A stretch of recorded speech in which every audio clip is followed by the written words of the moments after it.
বন্ধ হতে পারে আবাস যোজনার দ্বিতীয় কিস্তির ৬০,০০০ টাকা। হ্যাঁ বন্ধুরা, বর্তমানে আবাস যোজনার কিন্তু নতুন সার্ভে উঠছে, আর এখানে এমনই কিন্তু তথ্য উঠে আসছে যে প্রচুর উপভোক্তা আবাস যোজনার দ্বিতীয় কিস্তির টাকা নাও পেতে পারেন। কারণ আবাস যোজনার বাড়ি তৈরির যে নিয়ম রয়েছে সেই নিয়মগুলো কিন্তু অনেকেই মানছেন না এবং সেই টাকা নিয়ে অপব্যবহার করছেন।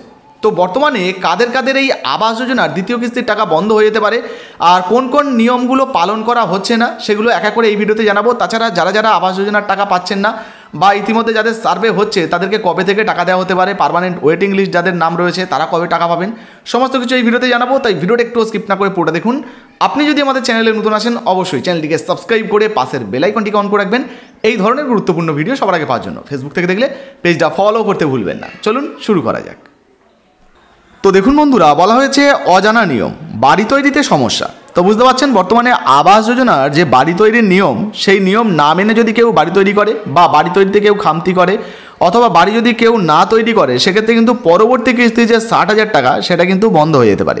তো বর্তমানে কবে থেকে টাকা দেওয়া হবে, সার্ভে নিয়ে নতুন কি আপডেট উঠে এসছে, বাড়ি তৈরির নতুন কি নিয়ম রয়েছে বা কেন বর্তমানে এই টাকা বন্ধ হতে পারে এই বিষয়ে কী কী জানানো হয়েছে চলুন এক এক করে আপনাদেরকে দেখিয়ে দিই।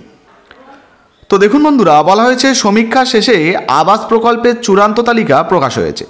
গত ডিসেম্বর মাস থেকেই আবাস উপভোক্তাদের ব্যাংক অ্যাকাউন্টে ঢুকেছে রাজ্য সরকারের তরফ থেকে আর্থিক সাহায্য। প্রথম কিস্তি ৬০,০০০ টাকা করে কিন্তু দেওয়া হয়েছে। সব কিছুই হয়েছে দ্রুততার সঙ্গে। এবার পালা পাকা বাড়ি তৈরির। তো ইতিমধ্যে অনেকেই এই টাকা পেয়ে বাড়ি তৈরির কাজও কিন্তু শুরু করে দিয়েছেন। দেখুন বলা হয়েছে এই কাজের বাস্তবায়নে সমস্যায় পড়েছেন বহু উপভোক্তারা। অধিকাংশেরই আবাস যোজনায় বাড়ি তৈরির নিয়মাবলী এবং নকশা সম্পর্কে সুস্পষ্ট ধারণা নেই। অভিযোগ এর ফলে স্থানীয় পঞ্চায়েত প্রতিনিধি ও শাসক নেতাদের বলার নিয়মের উপর ভিত্তি করেই একাংশ উপভোক্তা বাড়ি তৈরি করেছেন। তো বুঝতে পারছেন শাসক দল বা প্রতিনিধি দলের যে সমস্ত আধিকারিকরা রয়েছেন বা সদস্যরা রয়েছেন তারা যেমনটা বলেছেন সেই অনুযায়ী কিন্তু বেশিরভাগ মানুষ বাড়ি তৈরি করেছেন। কেউ পুরনো খুঁটি দেওয়া বাড়ির বেড়া সরিয়ে সেখানে কংক্রিটের ব্যান্ড দিয়ে ইটের দেওয়াল তুলেছেন। কেউ আবার আবাসের টাকায় পুরনো বাড়ির পাশে আগাম রান্নাঘর তৈরি করেছেন। তো বুঝতে পারছেন টাকা দেওয়া হয়েছে আবাস যোজনার বাড়ি তৈরি করার জন্য, কিন্তু আবাস যোজনার টাকাটা নিয়ে তারা করেছেন কি রান্নাঘর তৈরি করেছেন। আর সেই জন্যই বলা হয়েছে দেখুন আবাস প্রকল্পে জেলার উপভোক্তাদের প্রথম দফার যে ৬০,০০০ টাকা সেটা কিন্তু অ্যাকাউন্টে ঢুকেছে, রাজ্য সরকারের তরফ থেকে টাকা দেওয়া হয়েছে। আর এই টাকা পেয়ে অনেকেই বাড়ির কাজ শুরু করেছেন। এই প্রকল্পে বাড়ি তৈরির জন্য ইতিমধ্যে কিন্তু ১৬ দফার নিয়মও জারি করা হয়েছিল। এই ১৬ দফার নিয়ম কী কী রয়েছে এই নিয়ে কিন্তু আমাদের ভিডিও আগেই বানানো রয়েছে। আপনারা চাইলে কিন্তু আবাস যোজনার ১৬ দফা কী নিয়ম রয়েছে সেই ভিডিওটা দেখে নিতে পারেন। কাজের বিবরণ এবং খরচের সরকারি নির্দেশিকা জারি করা হয়েছে কিভাবে বাড়ি তৈরি করতে হবে। তৈরি হওয়া বাড়িটি ২৬৯ বর্গক্ষেত্র ফুট হওয়া আবশ্যক, আর সেই অনুযায়ী কিন্তু আপনাদেরকে বাড়ি তৈরি করতে হবে। দেখুন বলা হয়েছে এগরা মহকুমার বিভিন্ন পঞ্চায়েত প্রশাসনের দাবি এই প্রকল্পে বাড়ি কোনো নিয়মাবলীতে তৈরি করতে হবে বা কোন নিয়মাবলীতে তৈরি করতে হবে তা উপভোক্তাদের নিয়ে কোনো শিবির করা হয়নি। ফলে অনেকেই বা অনেক উপভোক্তাই নিজেদের মতো করে বাড়ি তৈরির চেষ্টা করছেন।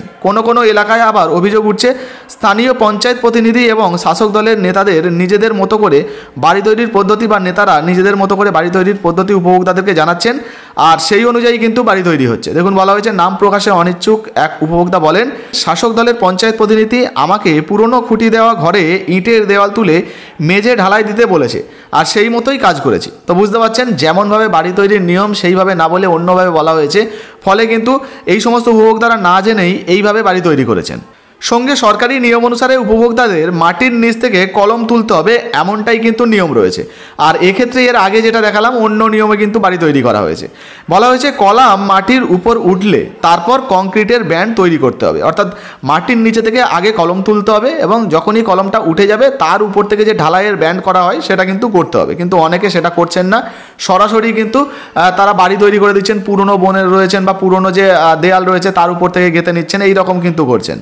তবে কিছু ক্ষেত্রে উপভোক্তারা কলাম না তুলে তাদের কংক্রিটের খুঁটি দেওয়া বাড়ির বাঁশের দেওয়াল সরিয়ে সেই সঙ্গেই ঘরের ইট দেয়াল তুলে ঢালাই করছেন, অর্থাৎ বুঝতেই পারছেন বেড়াগুলো সরিয়ে দিয়ে আর কি বাঁশের বেড়াগুলো বা যে দরমার বেড়াগুলো সেগুলো সরিয়ে দিয়ে ইটের দেয়াল তুলে ইতিমধ্যে বাড়ি করে নিচ্ছেন। কেউ আবার খুঁটি দেওয়া কাঁচা ঘরে আবাসের টাকায় মেঝে ঢালাই করে দিয়েছেন, অর্থাৎ কাঁচা বাড়িটা রয়ে গেছে, বাড়িটাই কী করেছেন আবাসের যে ৬০,০০০ টাকাটা পেয়েছিলেন সেই ৬০,০০০ টাকা দিয়ে যে মেঝেটা সেই মেঝেটা শুধুমাত্র ঢালাই করেছেন, বাড়ির কাজ করেননি। তো এই রকম কিন্তু করেছে, এগুলো কিন্তু অনিয়ম, এগুলো করা চলে না। আবাস যোজনার বাড়ির টাকা দেওয়া মানে আবাস যোজনার বাড়ি তৈরি করতে হবে, কিন্তু এক্ষেত্রে কী করেছেন যে বাড়ি না তৈরি করে মেঝে ঢালাই করে নিয়েছেন। তো বুঝতে পেরেছেন, এইরকম করলে কিন্তু চলবে না। দেখুন বলা হয়েছে এদিকে সঠিক নিয়মে বাড়ি তৈরি না করলে আবাস প্রকল্পে পরবর্তী দফার যে টাকা সেটা পেতে উপভোক্তারা সমস্যায় পড়তে পারেন। দেওয়া হবে না এমনটা নয়, আধিকারিকরা যদি মনে করেন যে দেবেন বা আপনারটা মোটামুটি দেওয়ার যোগ্য, সেক্ষেত্রে কিন্তু আপনার ব্যাঙ্ক অ্যাকাউন্টে টাকা জমা পড়তে পারে, তবে আপনি সমস্যায় পড়তে পারেন। তো বুঝতেই পারলেন বন্ধুরা, আবাস যোজনায় ইতিমধ্যে যারা যারা প্রথম কিস্তির 60,000 টাকা পেয়েছেন, যারা বাড়ি বানানোর কাজ শুরু করেছেন, অনেকেই কিন্তু এই নিয়ম না জানার কারণে তারা বাড়ি তৈরি না করে কি করছেন না, ওই আবাস যোজনার প্রথম কিস্তির 60,000 টাকা নিয়ে নিজের মেঝে ঢালাই করে রেখেছেন। বাড়িটা কাঁচা রয়েছে, দেয়ালগুলো ধরুন বাঁশের বা দরমার বা কঞ্চি দিয়ে তৈরি করা রয়েছে, সেক্ষেত্রে কিন্তু বাড়িটা না বানিয়ে তারা কি করেছে, শুধু মেঝেটা ঢালাই করে নিয়েছেন। তো এক্ষেত্রে আবাস যোজনার যে টাকাটা সেটা কিন্তু আপনাকে বাড়ি বানানোর জন্য দেওয়া হয়েছে, মেঝে ঢালাই করার জন্য নয়। তো সেক্ষেত্রে আপনি পরবর্তী কিস্তির যে টাকাটা নাও পেতে পারেন, সমস্যায় পড়তে পারেন। এমনটা যদি হয় সেক্ষেত্রে কিন্তু আবাস যোজনার যে বাড়িটা সেটা কিন্তু আপনাকে তৈরি করে দেখাতে হবে। তো বুঝতে পেরেছেন। আর বিশেষ করে প্রথম কিস্তির যে 60,000 টাকাটা দেওয়া হয়েছে সেটা ভিত থেকে শুরু করে জানালা পর্যন্ত বা লিলটন পর্যন্ত কিন্তু গাঁথতে হয়, তারপরেই কিন্তু পরিদর্শকরা এসে ছবি তোলেন, যেমনটি এই মুহূর্তে সার্ভে হচ্ছে। তো সার্ভেতে ছবি তুলে ওটা আপলোড হলে তবেই কিন্তু পরবর্তী কিস্তির যে 60,000 টাকা সেটা আপনার ব্যাঙ্ক অ্যাকাউন্টে ঢুকবে। কিন্তু এক্ষেত্রে অনেকে যারা আধিকারিকরা সার্ভে করছেন তারা দেখছেন যে আবাস যোজনার বাড়ি বানানোর জায়গায় তারা শুধুমাত্র মেঝে ঢালাই করে নিয়েছেন আর বাড়ি তৈরি করেননি। তো এক্ষেত্রে সমস্যা হতে পারে। শুধু তাই নয়, অনেক পরিদর্শকরা গিয়ে আবার এটাও দেখছেন যে আবাস যোজনার টাকা তো উপভোক্তা পেয়েছেন, বাড়ি বানানোর জায়গায় তার আগে থেকে বাড়ি রয়েছে, বাড়ির সামনে একটা শুধুমাত্র ছোট করে রান্নাঘর তৈরি করছেন। তো এইরকমও কিন্তু যদি হয় সেক্ষেত্রেও কিন্তু আবাস যোজনার টাকা পেতে সমস্যা হতে পারে। তো বুঝতে পেরেছেন, এই ধরনের নিয়মগুলো কিন্তু আপনাদেরকে মাথায় রাখতে হবে। আবাস যোজনার টাকা পেলে আবাস যোজনার বাড়ি তৈরির কাজ করতে হবে।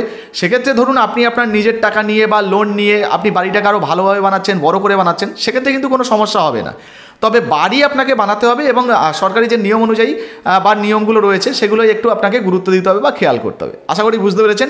তো বর্তমানে আবাস যোজনায় এবারে যাদের সার্ভে হচ্ছে আর কি, তারা কবে থেকে টাকা পাবেন? দেখুন, সার্ভে হয়ে গেলেই যে আপনি টাকা পাবেন বা প্রথম কিস্তির টাকা পেয়েছেন, ছবি তোলা হলে দ্বিতীয় কিস্তির টাকা আগামী 15 দিনে পাবেন, এমনটা নয়। তো মোটামুটি সবাইয়ের সার্ভে হয়ে গেলে তারপরে কিন্তু সময়ের আগে টাকা দেওয়া হতে পারে। তবে জুন মাসে ঘোষণা হয়েছে যে জুন মাসে এই কিস্তির টাকা অর্থাৎ বাকি টাকা 60,000 টাকা দেওয়া হবে। আমরা জুন মাস হিসাবেই চলবো। তো জুন মাসে টাকা পাওয়া যেতে পারে, তবে তার আগেও পেয়ে যাওয়ার সম্ভাবনা রয়েছে। আর যাদের পার্মানেন্ট ওয়েটিং লিস্টে নাম রয়েছে তাদেরকে প্রথম দফার যে 60,000 টাকাটা সেটা কিন্তু ডিসেম্বর মাসে দেওয়া হবে। ডিসেম্বরের শুরু থেকেই আপনারা টাকা পেতে পারেন। সঙ্গে পরবর্তী কিস্তির টাকাটা আবারও এই একই প্রসেস চলবে। বাড়ি তৈরি করবেন, তারপরে আবার ছবি উঠবে, তারপরে কিন্তু পরবর্তী কিস্তির টাকাটা আপনাদের ব্যাঙ্ক অ্যাকাউন্টে দেওয়া হবে। তো আবাস যোজনার বাড়ি আপনি পেয়েছেন কিনা বা বাড়ির কাজ করেছেন কিনা অবশ্যই নিজের কমেন্ট বক্সে কমেন্ট করে জানাবেন। ভিডিও ভালো লাগলে ভিডিওতে একটি লাইক দিয়ে ভিডিওটা ফেসবুক হোয়াটসঅ্যাপে বেশি বেশি করে শেয়ার করবেন। ধন্যবাদ।